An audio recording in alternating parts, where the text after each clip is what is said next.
Welcome back to the channel, the home of Zontes deep dives, real-world fixes, and the kind of maintenance guides the manuals never explain properly. If you're new here, hit subscribe and ring the bell icon so you never miss the next tutorial.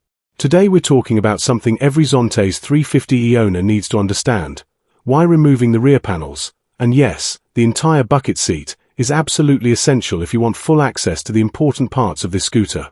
The 350e is a beautifully packaged machine, but that sleek design means everything is tucked away behind layers of bodywork. Once you lift out the bucket seat and remove the rear panels, the whole scooter opens up. Suddenly you can see the wiring harness, the ECU, the fuse box, the battery, the rear brake reservoir, the ventilation channels, and the upper half of the engine bay. With the plastics on, it's all hidden. With them off, you finally get the access the scooter was designed for. And that access matters, because this is where you can inspect the engine mounts properly. These mounts take all the vibration, all the weight transfer, and every hit from potholes and speed bumps. If a mount starts to loosen, crack, or wear, you won't see it from the outside. You only catch it when the panels are off and you can physically check the bolts, the rubber bushings, and the alignment. Spotting a worn mount early saves you from vibration issues, handling problems, and long-term frame stress. Then there's the spark plug.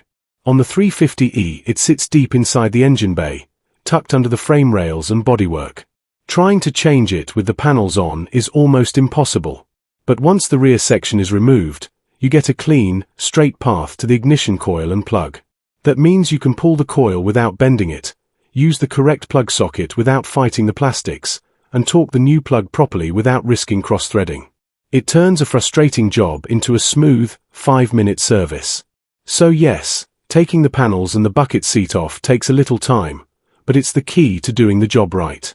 You protect the wiring, you prevent long-term issues, and you make essential maintenance, from engine mounts to spark plugs, faster, safer, and cleaner. This video has subtitled English step-by-step instruction so you can follow every stage clearly and confidently. And as always, don't forget to like the video, subscribe to the channel, and ring the bell icon so you never miss the next Zontes tutorial. I'm coming for the throne.